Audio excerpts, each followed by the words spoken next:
My fiancée said quietly on a balcony in Athens. What if I need more freedom than marriage offers? I respected the question, ended our wedding planning gracefully, and months later, she noticed my life expanding far beyond the path we once designed. What if I need more freedom than marriage offers? She didn't shout it. She didn't cry when she said it. She said it quietly, almost carefully, the way someone sets down a glass they know is already cracked. We were standing on a balcony in Athens, 12 floors up, the Acropolis lit in amber behind us, the whole city buzzing below like it had no idea what was happening up here. I had a glass of wine in my hand. She had her arms wrapped around herself, and the question just hung there in the warm October air between us. I didn't answer immediately. I just looked at her. I looked at the woman I had spent 3 years building a future with, planning a wedding with, picking out tile samples with, arguing over catering menus with, and I tried to find the version of her that wanted to take it back. She didn't take it back. She held my gaze like she was bracing herself. And I remember thinking, not with anger, not with devastation, but with a very particular kind of quiet, that I had actually heard that question before. Not from her mouth, but somewhere in the silence between us. For months, maybe longer. Hey viewers, before we move on to the video, please make sure to subscribe to the channel and hit the like button if you want to see more stories like this. I was 31 when this happened. She was 29. We'd been together for just over 3 years, engaged for 8 months. The trip to Athens was supposed to be a pre-wedding celebration. Our last big trip before the chaos of the actual ceremony consumed everything. Her idea. She'd always wanted to see Greece. I'd booked it as a surprise for her birthday, 2 weeks before our engagement party, back when everything still felt clean and forward-moving. We were staying at a boutique hotel in Monastiraki, close enough to the old city that you could smell the history in the morning air. The first 2 days were perfect, or at least they looked perfect. We walked through narrow stone streets. We ate at outdoor tables where stray cats lounged under our chairs, and the wine was cheap and sharp and good. We took photographs in front of ancient columns. She laughed a lot.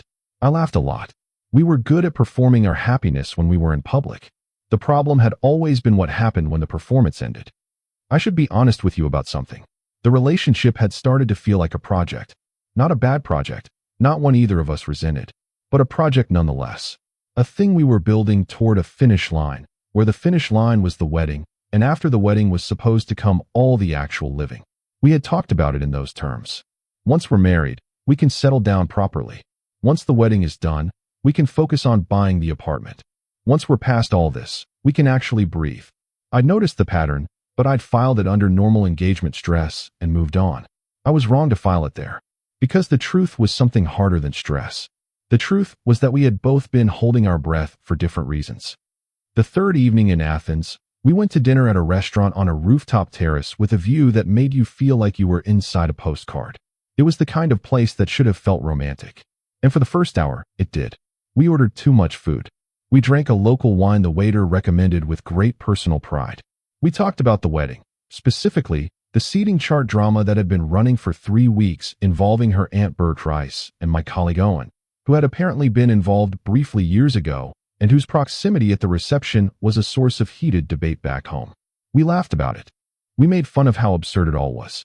And somewhere around the second glass of wine, she said something that I let pass at the time, but which I should have caught. She said, "Sometimes I think we designed this whole thing for other people." I looked up from the menu. She was looking out at the city, not at me. "What do you mean?" I asked. She shrugged. "The venue was your mother's suggestion. The dress style is what Beatrice kept pushing for. Even the date. We picked it because it worked for your brother's schedule." I didn't disagree. Those things were all true. "We can change things," I said. "It's not about changing things," she said. Then she smiled, a little too quickly, and picked up the menu again. "Never mind. I'm being weird." And I let it go. That was my first mistake of the evening. The second one happened 2 hours later on the balcony. We'd come back to the hotel around 10. The city was still awake below us. Athens doesn't really sleep, it just shifts registers. She went and stood at the balcony railing, which she often did in hotel rooms, like the outside air was something she needed to press herself against. I poured us both a small glass from the bottle we'd brought back from the restaurant. I walked over and handed her one. She took it without looking at me. We stood there for a while, just watching the city. There was a couple on the street far below, walking close together, laughing about something invisible to us. I remember watching them, and feeling a warmth. She was watching them too, I think. Then she said it. What if I need more freedom than marriage offers? Not loudly, not dramatically, just placed it there, between us, the way you might put something fragile on a table. And I stood very still. I want to be precise about what I felt in that moment, because it wasn't what most people would expect. It wasn't rage. It wasn't betrayal. It was something closer to recognition.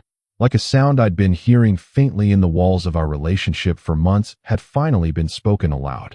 I turned to look at her. She was still looking at the city. Her jaw was tight. Her shoulders were up near her ears. She was scared. What kind of freedom are you talking about? I asked. And that question broke something open in her. Not harshly. She just exhaled, long and slow, like she'd been holding that breath since we landed. What followed was not a fight. I want to make that clear. There was no shouting, no accusations, no throwing of things or walking out of rooms. It was actually, in a strange way, one of the most honest conversations we'd had in months. She talked. I listened. She said she wasn't sure she wanted to be a wife in the traditional sense. She said she didn't know if she wanted the house with the specific rooms we talked about. She said she'd been feeling, for a while now, like she was moving toward a version of her life that had been drafted by everyone around her, and she hadn't been the one holding the pen. I love you, she said. I want to be clear about that. But I don't know if what I love about you fits inside a marriage. I asked her what that meant. She struggled. She said something about expansiveness, about not wanting to feel like her life had been finalized at 29. She said she had dreams she hadn't told me about. Not other men. She clarified quickly. I believed her when she said that. But things she wanted to do, places she wanted to go, a version of herself she hadn't yet become and was afraid she'd never get to reach if she walked into a church in March and said the words and signed the paper. I listened to all of it. I stood on that balcony and I let her speak. And when she finished, I asked one question. Do you want to find that version of yourself? She looked at me for the first time in that whole conversation. Her eyes were wet. Yes, she said. Then you should, I said. There was a long silence. She seemed confused by my answer. I think she'd been preparing for a defense. She'd expected me to argue, or to try to reshape the cage into something prettier, or to promise her that marriage wouldn't really be a constraint if we did it right. I'd thought about doing all of those things in the few seconds before I spoke, and I decided against all of them. Not because I was giving up, not because I didn't love her, but because the question she'd asked on that balcony wasn't really about me. It was about her, and no answer I gave could change what she already knew. Just like that, she said. Not just like that, I said. I've heard that question before. You've never said anything. No, I said. I heard it in the silences. She looked at me for a long time. Then she looked back at the city. I'm sorry, she said quietly. Don't be, I said. This took courage. It doesn't feel like courage. It never does from the inside, I said. We finished our wine in silence. It wasn't a comfortable silence, but it was an honest one. And in a relationship that had slowly been filling up with comfortable dishonesty, honest silence felt like clean air. We didn't make any decisions that night. We went to bed carefully, like strangers sharing a space for the first time. We didn't fight. We didn't reach for each other either. We lay on opposite edges of that hotel mattress, and I stared at the ceiling, and she lay with her back to me, and I listened to her breathing slow until I knew she was asleep. I didn't sleep for a long time. I thought about a lot of things. I thought about the apartment we'd been viewing listings for. I thought about the florist who'd been waiting on our final confirmation for 3 weeks. I thought about my brother, who had cleared his calendar for a March wedding date. I thought about our friends, Cassie, Felix, Dom, who had been planning a joint bachelor and bachelorette road trip through the south of France for us. I thought about what all of this would look like now. And then I stopped thinking about all of that. And I thought instead about what I actually wanted. Not what I had wanted with her, but what I wanted from my own life. And I realized something uncomfortable. I had been holding my breath too, not for the same reasons, not with the same fears, but I had been putting my own wants on hold, filing them under after the wedding, deferring my own becoming until we reached that finish line we'd been sprinting toward. The question she'd asked on the balcony wasn't just hers. It had been sitting somewhere in me too. We had 2 days left in Athens. We didn't end the trip early. That might seem strange to some people, but walking away from the trip felt more like running than like grace. We talked the next morning over coffee at a small cafe near the hotel. Practical things first, then honest things. She asked if I was angry. I told her I was sad. There's a difference. Anger wants to break something. Sadness just wants to acknowledge the weight of what's being lost. I was sad. I was sad in the way you're sad when you realize a road you've been walking for a long time is not the road you were meant to stay on. Not because the road was bad, but because standing still on it was starting to cost you things you hadn't noticed you were paying. She cried a little at the cafe. I held her hand across the table. We were not breaking apart messily. We were doing it, somehow, with care, which was, in a way, the most intimate thing we'd done in months. We spent the last 2 days in Athens differently than the first 2. We still walked. We still ate. We stood inside the ruins of the Parthenon on a bright morning, and neither of us spoke for a long time, and somehow that felt appropriate. There's something about standing in the remains of something built to last forever that makes you feel differently about endings. Nothing built by humans was actually designed to survive its builders. It just sometimes did. We had a long dinner on the second night at a little place she'd read about in a travel blog. Low ceilings, candles and wine bottles, a menu handwritten in Greek with a loose English translation in pencil beside each dish. We talked about things we hadn't talked about in a long time. Not wedding things. Not future logistics. Just who we were. Who we'd been when we'd first met. What we'd each dreamed about before the dreams got organized into shared spreadsheets and venue deposits. She told me she'd always wanted to live somewhere coastal for at least a year. Not visit live, the way you really know a place. I told her I'd been thinking, quietly for about 2 years, about leaving the corporate track and doing something with my hands. Building things. Restoring things.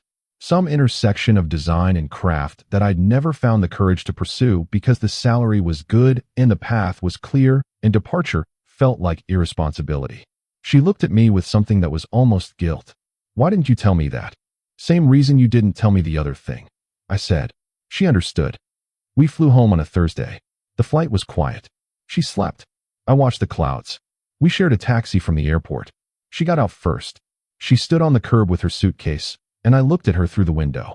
She looked older than when we'd landed in Athens 4 days ago. Not worse, just more real. She put her hand briefly on the glass of the taxi window. I put mine on the other side. Then the taxi pulled away. I did not look back, not because I was cold, but because I knew that if I watched her standing there, I would get out of the cab and we'd spend another 6 months trying to fit back into a shape that had already shown us its seams. The next 3 weeks were administrative and somewhat brutal. We told people separately. That had been her preference, and I respected it. I called my brother first. He was quiet for a long moment, and then he said, "Are you okay?" And I said, "I think so." He asked if I wanted him to come over. I said no. He came over anyway, 3 hours later, with a 6-pack and no agenda, and we sat on my kitchen floor for some reason. Neither of us moved to the couch and talked until past midnight. I'm grateful for him. He didn't try to diagnose what had gone wrong. He just stayed. My colleague Owen found out through mutual information drift, the way these things always travel. He sent me a text that said simply, "When you're ready. No rush," which was exactly the right amount. I contacted the florist. I contacted the caterer. I contacted the venue. I was polite with everyone. I explained that circumstances had changed. Most people were professional and kind. One person at the venue was briefly irritated about the deposit timeline, and I understood that, because their business runs on calendar certainty, and I had disrupted their calendar. I paid what was owed. I didn't argue about the numbers. I closed the accounts and I moved on. She reached out about 2 weeks after we got back. Not for reconciliation. I want to be clear about that. She asked if she could pick up a box of things she'd left at my apartment. I said of course. She came on a Saturday afternoon. I made tea. We sat for a little while. She seemed lighter than she had in Athens. Already lighter. Which was its own kind of painful thing to witness, but also its own kind of confirmation. She told me she'd been talking to a therapist she'd seen briefly years ago. She said it was helping. I told her I was glad. She asked if I had anyone to talk to. I told her about my brother. She smiled. She always liked my brother. She left after about 40 minutes. She hugged me at the door, tightly, the way you hug someone you genuinely care for, not the way you hug someone you're trying to hold. "Thank you," she said at the door. "For what?" I asked. "For not making it ugly." "It didn't need to be ugly," I said. She nodded. Then she walked down the hallway with her box, and I closed the door, and that was the last time I saw her for a very long time. Now here's where the story changes shape. Because what most people expect after an engagement ends is a period of collapse, grief, isolation, self-destruction, or alternatively, some kind of rebound scramble. I had about 3 weeks of genuine sadness. Real, sitting in it sadness. Mornings that felt heavy. Evenings that were too quiet. A particular sharp pang every time I saw couples doing ordinary things in public, standing in line at a coffee shop, arguing over which milk to buy at the grocery store. Those invisible and essential domestic intimacies that I had thought were waiting for me at the end of a different road. That was real. I'm not going to minimize it. But somewhere around week 4, something else started to happen. Something I can only describe as space. Space I hadn't felt in years. Space that felt unfamiliar at first, then uncomfortable, then, slowly, like room to breathe. And I started to fill that space. Not with distractions, with things I had been postponing. The first thing I did was start going to a woodworking class. I know how that sounds. A man on Reddit telling you he started woodworking after a breakup is a cliche so entrenched it has its own meme format. But here's the thing. I had been thinking about it for 2 years. Not as therapy, not as a coping mechanism. I had genuinely been curious about working with my hands since long before the engagement ended, and I had never done anything about it because there was always a wedding-adjacent thing taking up the weekend. The class met on Tuesday evenings and Saturday mornings. There were 9 people in it. A retired professor named Alistair who talked about wood grain the way other people talk about wine. A 23-year-old named Phoebe who was studying architecture and needed it for a project, but stayed because she found she loved it. A quiet man in his 50s named Gerd who had driven over from the next town every week for 3 years and was building, slowly and methodically, a full dining table for his daughter's upcoming home. I found, unexpectedly, that I was good at it. Not immediately. My first joint was embarrassingly uneven. Alistair looked at it without comment, then said, "Again," and turned away to help someone else. But the second one was better, and the third one was better than that. I also started reading again. This is minor, but it matters. I had stopped reading books, really reading, the long, absorbing kind, sometime around when the engagement formalized. There's something about wedding planning that is uniquely good at consuming the hours you use to spend on quiet, self-directed things. I started again. Not the kind of reading you do to seem well-read. The kind you do because you're hungry for the inside of someone else's mind. I read widely for the first time in years. History, architecture, craft. A long biography of a Japanese furniture maker that I found referenced in an obscure woodworking blog, and that changed the way I understood patience as a value rather than a virtue. A book about vernacular architecture, the way ordinary people in different cultures, with no formal training, built structures that were perfectly adapted to their environments. Something about that idea hooked me deeply. The intelligence of the unschooled hand. The wisdom in things built slowly, out of need, without a blueprint. Work also changed. Not immediately, but over months. I had been in project management at a mid-sized construction consultancy for 6 years. Good salary, clear progression. The kind of job that made sense on paper and made you feel quietly hollow in practice. I don't want to over-dramatize this. It was good work, and I was competent at it, and I had good colleagues, and many days it was genuinely satisfying. But there is a version of satisfaction that is just the absence of dissatisfaction, and I had been living in that version for a long time. 3 months after Athens, I had a conversation with a man named Conrad who ran a small firm specializing in heritage building restoration. I'd met him through Owen, who knew him from a professional event. He was in his early 60s, quietly intense, the sort of person who chooses every word with the care of someone who has learned that words are expensive. We talked for 2 hours over bad coffee at a place near his workshop. He talked about his work. I talked about mine. He asked me why I was in the field I was in. I told him the truth. I thought it was the most direct path into something that mattered. "And is it?" he asked. "It matters to the spreadsheet," I said. He laughed, not unkindly. He offered me a trial project 2 weeks later. A small thing. Helping with documentation and site assessment for a 19th century outbuilding they were working to restore for a heritage trust in the countryside. I took it. I used up 3 weeks of accumulated vacation time. I drove out to the site on a cold Tuesday in February and stood in front of a building that had been standing for 140 years, and I felt something I can only describe as rightness. By spring, my life looked genuinely different. Not dramatically different. Not in the way that makes a clean narrative for Instagram, but quietly, unmistakably different. I had taken on 2 more project assessments with Conrad's firm. We were in early conversations about a more formal arrangement. I had completed the foundation course in woodworking and enrolled in an intermediate one. I had started spending more time with people I'd let drift during the engagement. Old friends, a cousin I'd been close to at university who lived in the next city and who I'd been meaning to visit for over a year.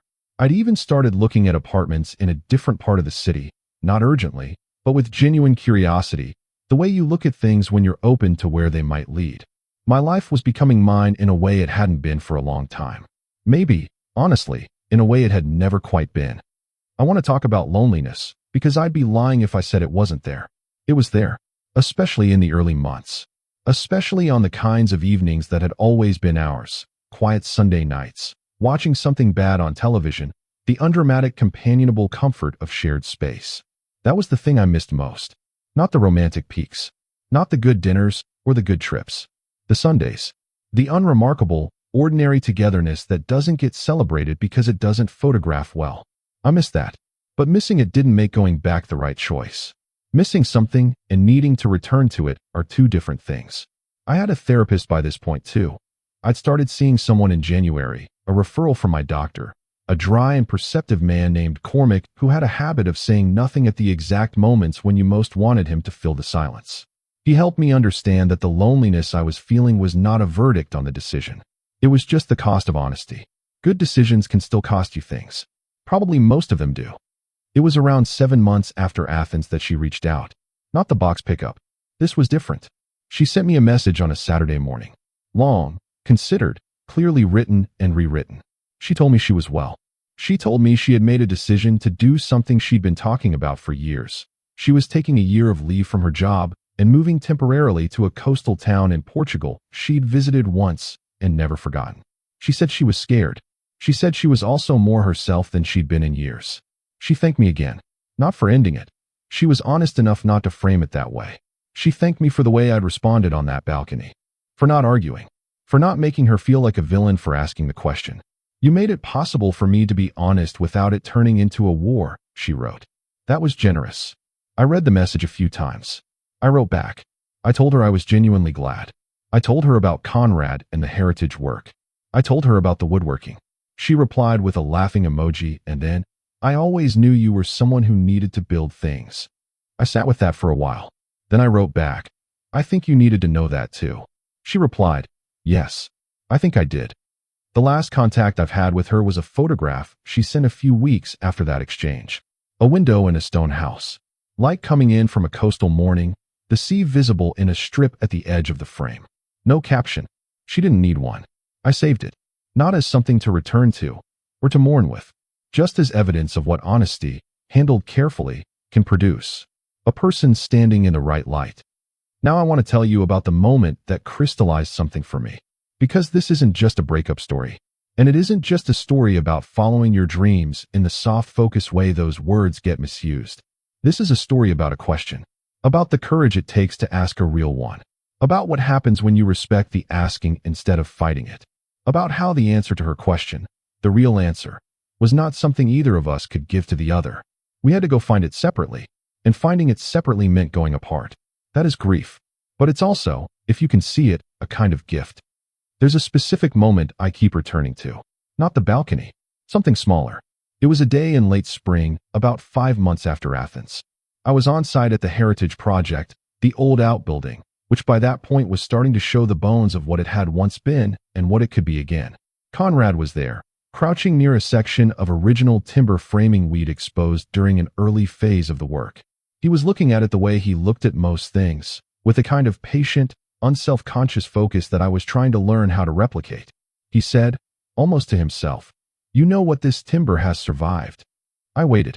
It's survived 7 owners, 3 renovations, 2 floods, 1 fire, and a war. It's still here because the original builder understood that the grain of the wood matters more than the ambition of the design. He stood up and dusted off his knees. Work with the grain, he said, not against it. Then he walked away to look at something else. I stood there for a little while. I thought about Celeste. I thought about her question on the balcony. I thought about the two of us, standing in a life that had been built slightly against both our grains, in the direction other people had drawn for us, in timber we hadn't quite chosen. And I thought, she was working with her grain when she asked that question. And I was working with mine when I answered the way I did. Neither of us was wrong. We were just finally honest about the material. I want to tell you about something that happened later. About 8 months after Athens, I ran into someone who knew her, A woman named Faye who had been part of the same social circle, someone I'd always liked but hadn't seen much since the engagement ended. We bumped into each other at a food market on a Saturday. She was surprised to see me.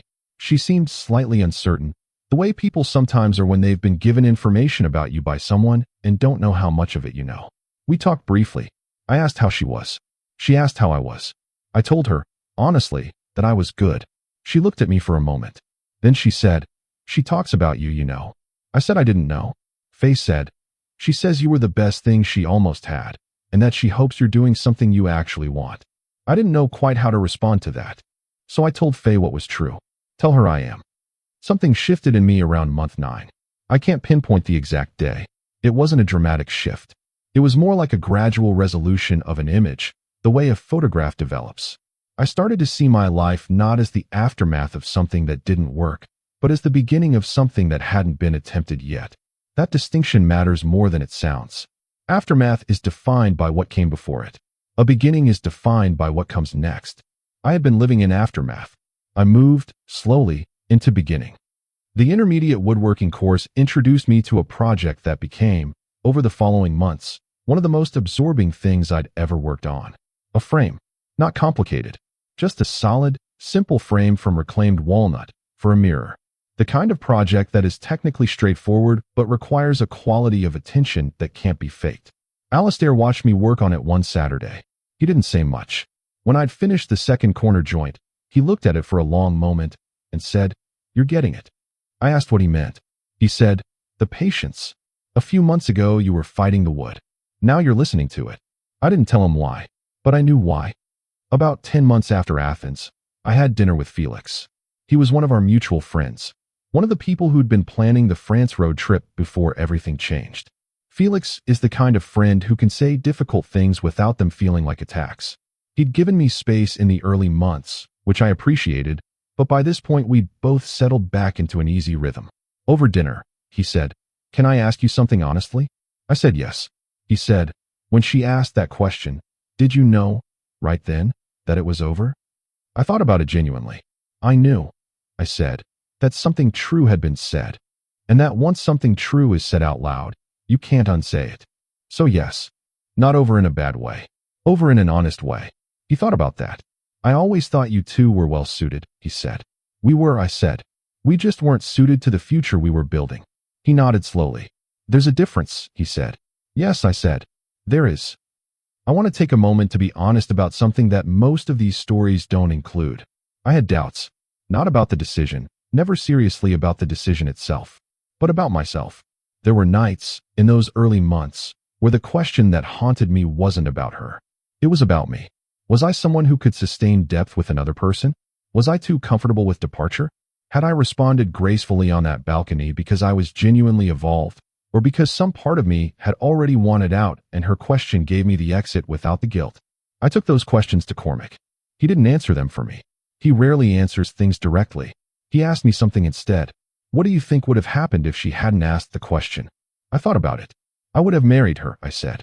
And I would have spent a long time learning, slowly, what she already knew, which was that the life we were building was for the people watching, not for us. He let the silence sit. Then, "That's not a man who wanted out. That's a man who needed someone to open the window before the room ran out of air." I think about marriage differently now, not against it. I don't carry the kind of damage that makes someone contract against the institution, but I think about it more carefully than I used to. I used to think of marriage as a conclusion, a destination you arrived at after enough time, enough compatibility, enough checking of boxes. I think of it differently now. I think the question she asked on that balcony, "What if I need more freedom than marriage offers?" is a question that more people should ask, and earlier. Not as a reason to avoid commitment, but as a way to understand what you're committing to. Because marriage, done honestly, isn't a restriction. It's a choice. A repeated, ongoing, active choice. Not a door you walk through and then close behind you, but a room you agree to keep building together. The problem wasn't marriage. The problem was that we had been walking toward a marriage we hadn't actually designed ourselves. Someone else's blueprint. Someone else's vision of what the finished room should look like. And neither of us had had the courage to say, until a balcony in Athens, at 10 o'clock at night, with the wine already finished, that the blueprint was wrong. It's been over a year now. I have been in a long and increasingly serious conversation with Conrad about joining his firm properly, not as a project consultant, but as a genuine partner. It's financially lower than where I was. The work is harder in the ways that are worth being hard. I drive to sites in the early morning and stand in front of old buildings and try to understand what they need. I am learning something new every week. I am not putting any of it on hold. The woodworking is still in my life. The mirror frame I built is hanging in my apartment. The new one, which I found in a quieter neighborhood closer to the river. I like the new apartment. It feels like a place I chose rather than a place I arrived at by momentum. I've had dates. A few. Nothing serious yet. One woman named Petra, who was funny and direct, and took an architecture walking tour on our first date that I think was one of the better ideas a first date has ever produced. We are still in touch. I don't know what it becomes, but I am no longer in the business of deciding what things become before they've had a chance to develop their own grain. The last thing I want to say about all of this is not a lesson. I promised this would not be a lesson, but it is an observation. There are two kinds of questions. Questions that want an argument, and questions that want a witness. The question Celeste asked on that balcony in Athens, it didn't want a defense. It didn't want me to tell her she was wrong, or to fix it, or to promise her that the cage was comfortable. It wanted a witness. It wanted someone to hear it without turning it into a battle. And the reason our story ended without ugliness, the reason she could thank me, the reason we could sit across from each other in a cafe the morning after and talk like human beings, is not because I was noble. It's because I heard the question for what it was. A true thing, said out loud. And I gave it the only honest answer, which was to let it be true. I've thought about that balcony a lot. Not with longing, not with regret, with a kind of gratitude, actually, because something real happened there. Not a collapse, not a betrayal. A moment of genuine clarity in the middle of a world that works very hard to prevent those moments from happening. Two people, on a balcony above a city full of living, telling each other something true. That is not a small thing. That is not a failure. That is, if you look at it right, which takes a while, I'll admit, that is a kind of grace. The city below us that night had no idea what was happening up on that balcony. The couple on the street kept walking. The lights of the Acropolis stayed on. Athens doesn't stop for anyone. And neither, it turns out, do we. Months later, she posted a photograph. Publicly. On an account I had not unfollowed because unfollowing felt like a gesture designed for an audience. It was a view from a window. That same coastal Portuguese morning light, wider this time, the sea visible in a longer strip. In the frame of the window, barely visible, slightly out of focus, was her reflection. She was looking out, not at the camera. She looked like someone who had arrived somewhere. I looked at it for a long moment. Then I set my phone down.